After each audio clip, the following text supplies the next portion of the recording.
Here from the Consol Energy Center in Pittsburgh, Pennsylvania.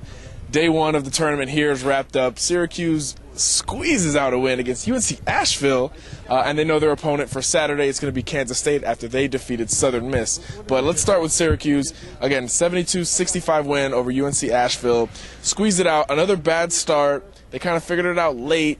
Controversy ensued with the officials, but overall you get the win and you move on. First of all, the officiating thing is, I don't want to say it's overblown, but as Jim Boeheim said, that's why they invented scoreboards. So the UNC-Asheville fans, coaches, and players that were saying the better team won the game, or the better team lost the game, no. Because see, you didn't have as many points as Syracuse. And it was bad on both sides. Right. I think that should be pointed out. The officiating was just bad. It wasn't favoring either way. Yes, there were some tough calls against UNC-Asheville, specifically the lane violation. Yeah, okay, it was a tough call. You never see that made in that spot, but you did it. It was the right call.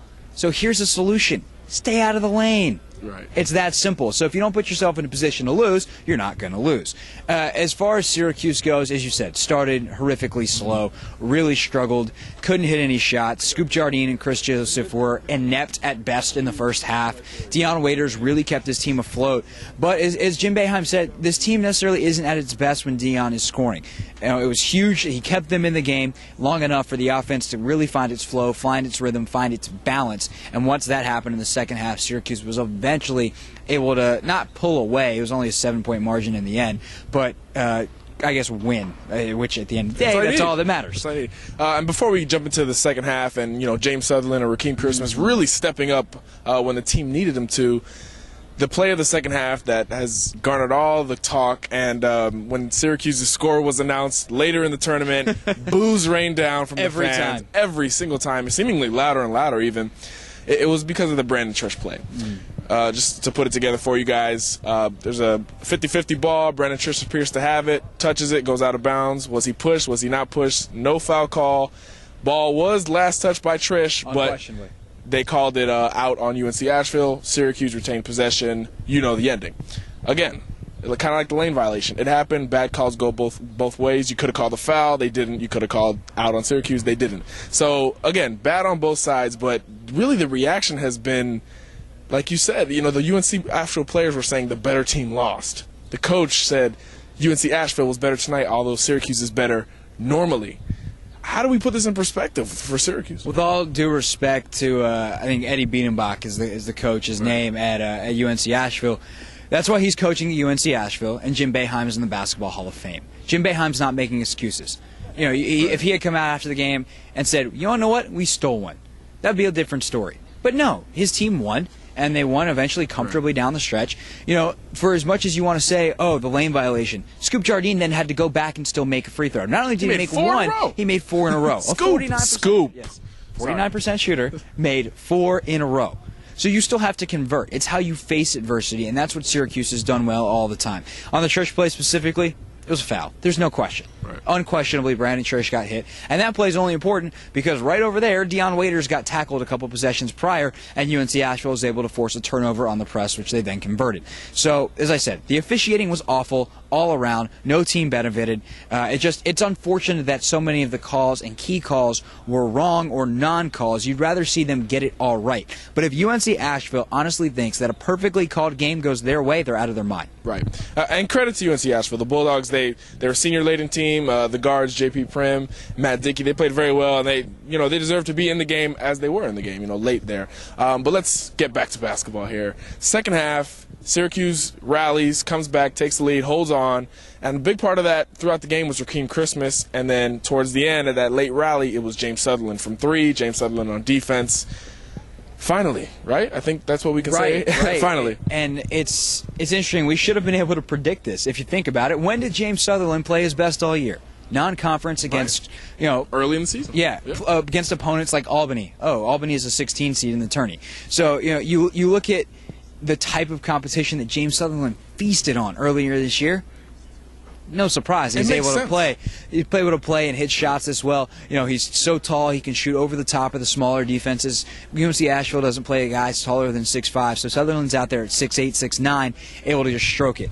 And it was huge because C.J. Fair went from a guy who couldn't miss anything and could do no wrong to a guy who can't make a bucket. 3 straight games, kind of wondering where he's at. You know, the first one he was sick. We know that he was so sick he couldn't wear the headband, which was just bizarre. But Sutherland's come on really strong, and if he's going to hit shots, his team's going to be very hard to beat.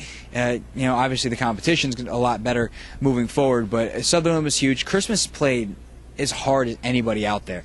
And especially in the second half. Joseph eventually came on in the second half as well and was playing really hard. He finally realized that he was bigger and taller than everybody else and just crashed the offensive glass. Had a couple of huge offensive rebounds, was able to get some putbacks, able to get to the line.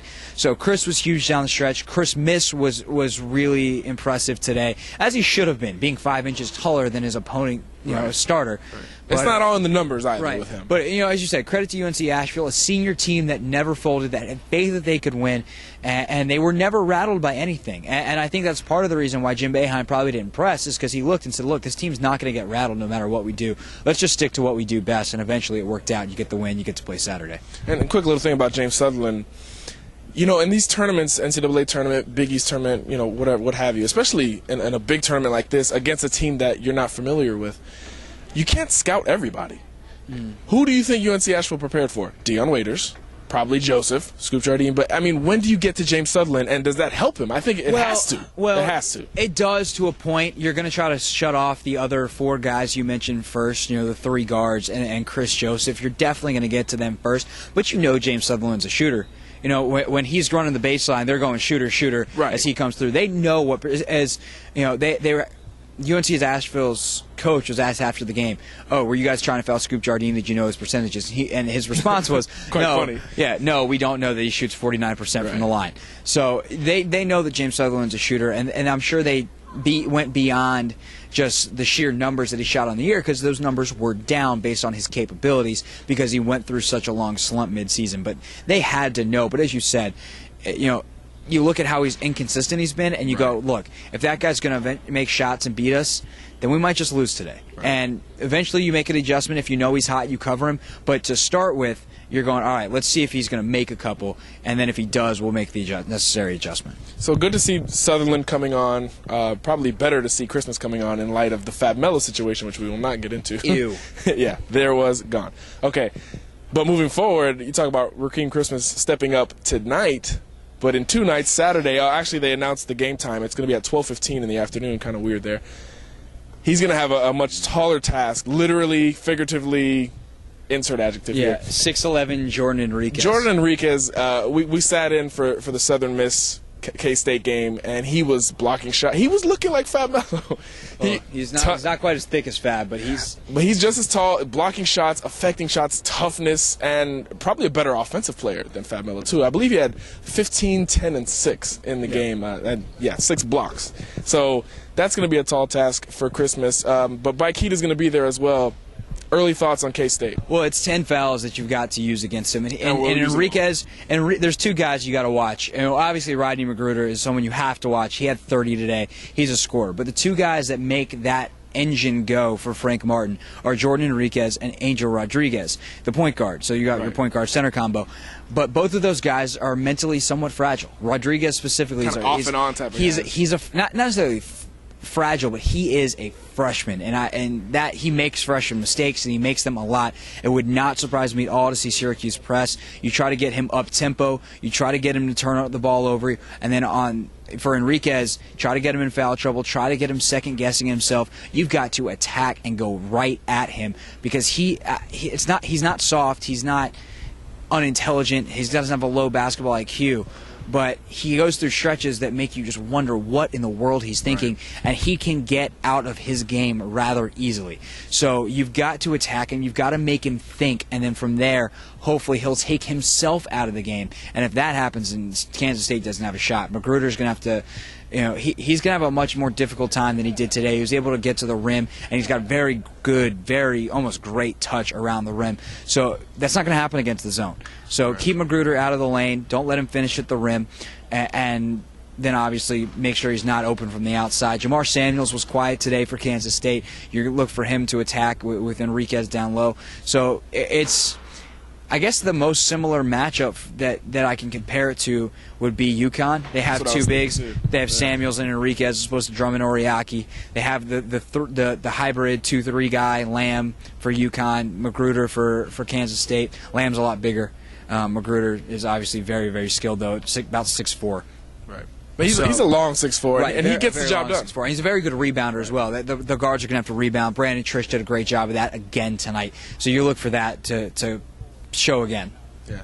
And again, an unimpressive performance by Syracuse, I think it's safe to say, and K-State looked pretty good against Southern Miss, who's a pretty good team as well.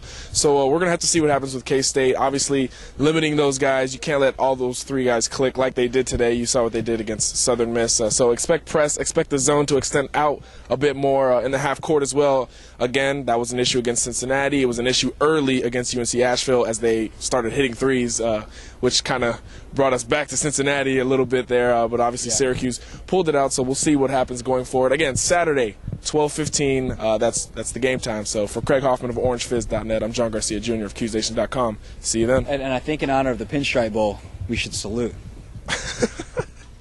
Peace.